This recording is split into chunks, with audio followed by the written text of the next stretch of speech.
Hai teman-teman, selamat datang di channel artikel YouTube. Channel pertama cerita Kenshin. Kali ini admin upload lagi ya. Makasih.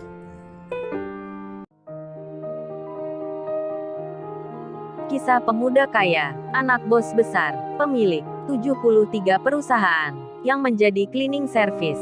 Episode 330. Setelah Kaori bermimpi tentang Kenshin. Mimpi buruk yang membuatnya begitu menakutkan. Kini pagi pun datang. Kaori terbangun dari tidurnya. Ia sedang sibuk masak bersama mamanya. Kemudian Kenshin yang di rumahnya. Pagi-pagi sekali, ia sudah mandi, bersiap akan menjemput Kaori. Saat itu jam 5:30 pagi. Kenshin berpamitan pada mamanya, akan ke rumahnya Kaori. Namun mamanya bilang, "Ken, sekalian nanti kamu bicara dengan Kaori. Kabarkan pada orang tuanya, kalau ayah dan mama, minggu ini, akan melamarkan kamu. Tanyakan Kaori dulu apa dia sudah siap. Kapan tepatnya mama dan ayah ini untuk bisa ke sana?" Kenshin menjawabnya, "Iya ma, baik ma. Entar Kenshin tanyakan ke Kaori." Mamanya pun lalu bilang, "Kalau gitu hati-hati, pelan-pelan saja naik mobilnya. Sekarang banyak kecelakaan di jalan. Itu berita artis aja ada yang meninggal." Kenshin menyahutnya, "Iya ma, entar Kenshin pelan-pelan." Dan pembicaraan itu selesai. Iwan yang sama, hari ini ikut juga. Iwan pun menelpon Kenshin. Iwan bicara, "Halo bro, lu jadi jam berapa jemput gua? Gue sudah mandi nih, sudah ganti baju." Kenshin menjawabnya, "Ya sekarang Wan, aku tunggu di jalan raya. Tempat masuk kos itu Wan." Iwan menjawabnya, "Oke bro, siap, gua langsung tunggu di sana." Dan Kenshin segera menuju ke lokasi. Tak lama kemudian, Kenshin pun bertemu Iwan. Dan langsung saja Kenshin bilang, "Kalau gitu, lu gua antar ke rumahnya Ririn Wan. Lu ngopi-ngopi di sana. Aku tak langsung ke rumahnya Kaori. Aku tunggu di situ." Ini Kaori sudah nggak sabar aja. Dari tadi bertanya terus. "Nah kamu lihat ini, dia telepon." Kenshin mengangkatnya. Ia pun bicara, "Halo Kaori. Iya ini aku di jalan. Masih nganterin Iwan. Kamu tunggu aja. Bentar lagi aku langsung ke sana." Kaori pun menjawab, bicara dengan Kenshin. Iwan pun tak mendengarnya. Dan setelah itu Kenshin selesai melakukan pembicaraan dengan Kaori. Iwan langsung berkata, "Waduh bro, Kaori itu perhatian banget sama lu. Sudah cinta sekali denganmu. Beruntung sekali lu bro. Padahal banyak laki-laki yang mengejarnya. Namun hanya lu bro yang dipilih Kaori. Oh ya, apalagi kemarin Mbak Rena itu juga cinta ke lu. Waduh, lu emang pria yang beruntung bro. Gua sampai membayangkan jadi lu. Sampai mimpi pun gua ingin kayak gitu. Ingin dicintai wanita yang cantik, perhatian pula, tapi nggak ketemu-temu." Hahaha. Iwan tertawa. Kenshin menjawabnya, "Bukannya Susanti itu mantan cewek lu Wan, udah mau balikan sama lu. Kenapa lu nggak mau menerima? Dia kan mulai perhatian. Kamu aja dikejar, tapi kamu malah menghindar." Iwan menyahutnya, "Wah kalau dia itu bro, bukan perhatian beneran bro, tapi ada udang di balik batu bro. Dia kan suka gua, itu ada maksudnya. Karena melihat lu, yang anaknya orang kaya, yang punya perusahaan, dan hubungannya itu, lu adalah teman gua. Jadi Susanti itu pingin dekat ke gua, alasannya kayak gitu. Terlebih Susanti melihat sendiri, waktu aku pakai mobilmu, yang Lamborghini itu, pulang kerja minta dianterin segala. Ya gua nggak mau bro. Sebab cintanya itu nggak murni kayak dulu." Hahaha. Iwan tertawa lagi. Kenshin membalasnya, "Kalau gitu, lu tunggu Ririn aja Wan. Kalau ada jodohnya sama lu, pasti entar lu jadian. Lu tunggu aja waktunya Wan." Dan tak terasa, setelah pembicaraan itu, Kenshin dan Iwan sudah sampai di depan gang, tempat masuk rumahnya Ririn. Kenshin pun bilang, "Sudah Wan, sampai sini aja Wan. Lu masuk sendiri. Kalau gua ikut mampir, entar bisa lama. Kaori telepon aja." Iwan pun menjawabnya, "Oke bro, gua tahu. Entar aku langsung ke sana." Dan Kenshin meninggalkan Iwan. Ia menuju ke rumahnya Kaori. Di lain tempat, di pagi ini juga, si Rena Larazati, pemilik usaha roti, yang kini ada di desa ayahnya. Ayahnya yang kemarin meninggal. Si Rena, yang merasa sedih dalam hatinya. Ia pun terdiam menahan sendiri.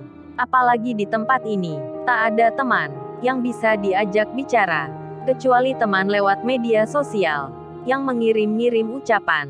Sirena pun nampak kesepian. Ia tak terbiasa berada di desa ini, apalagi dilihatnya Kenshin, yang juga tak ada kabar. Tak mengirim pesan pula, sekedar menanyakan keadaan, atau berucap bela sungkawa untuk dirinya yang lagi berduka. Sirena jadi merasa makin sendiri saja, meski media sosialnya banyak teman yang menanyakan tentang keadaannya. Meskipun demikian, ia tetap saja merasa sepi, dan Rena pun berjalan-jalan, menghibur diri, berkeliling desa. Sementara itu, Kenshin kini tiba di rumahnya Kaori. Ia langsung disambut dengan Pak Henry. Pak Henry itu bicara, "Selamat pagi Tuan Muda, kok sudah sampai sini?" Kenshin menjawabnya, "Iya Pak, ini nanti akan pergi keluar kota, sekalian izin pula untuk mengajak Kaori." Pak Henry menyahutnya, "Tuan Muda pakai izin segala.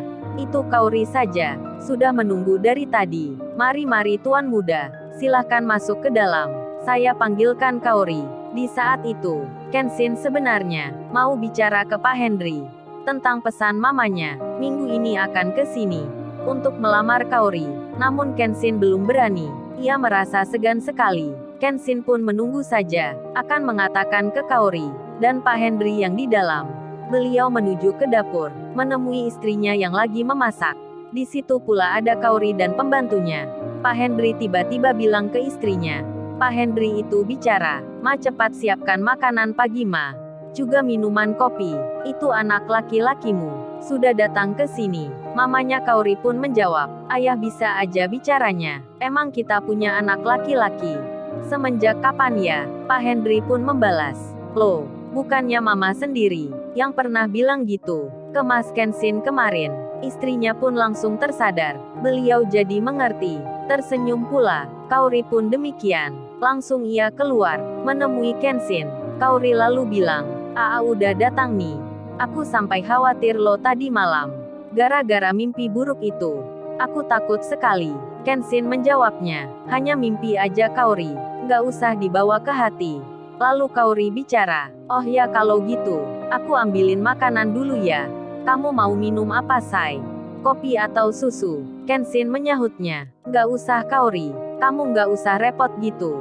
Air putih aja nggak mengapa." Kaori membalasnya, "Repot apa sih Say?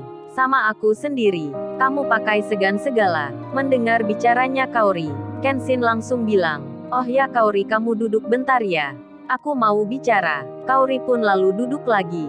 Ia ada di depannya Kenshin. Kenshin kemudian bilang, "Oh ya Kaori, aku tadi disuruh Mama untuk bicara ke ayahmu. Tapi aku rada segan. Jadi kamu aja ya entar yang bilang ke ayahmu." Kaori bertanya, "Emang ada apa Say?" Kenshin menjawabnya, "Ini Kaori kata Mama, minggu ini akan ke sini.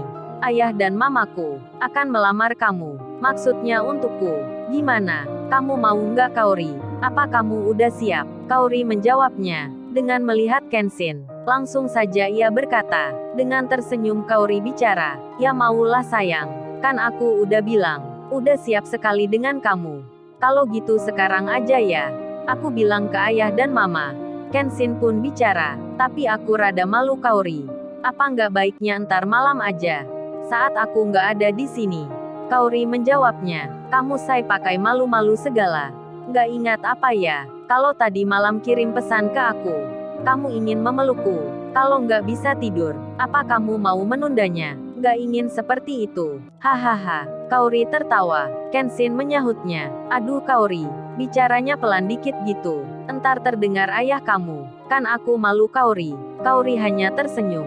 Ia pun masuk ke dalam untuk mengabarkan kalau hari Minggu nanti, ayah dan mamanya Kenshin akan datang ke sini untuk melamarnya. Pak Henry dan istrinya pun langsung senang mendengar itu. Mamanya Kaori bicara, "Ya udah Kaori, kamu bilang ke Mas Kenshin ya.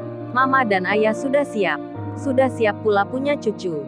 Mamanya pun menggoda putrinya. Kaori nampak tersenyum. Bahagia sekali wajahnya. Dan ia pun keluar, bicara dengan Kenshin. Sedangkan si Iwan, yang di rumahnya Ririn, malah ditanya ibunya. Iwan pun gemetaran. Saat diberi pertanyaan, ibunya Ririn itu bilang, "Apa Mas Iwan ini sudah punya istri belum ya?" Apa sudah berkeluarga? Iwan pun mau menjawabnya. Namun Ririn yang bicara. Mas Iwan masih sendiri Bu. Belum punya pacar, apalagi istri. Ririn pun tersenyum.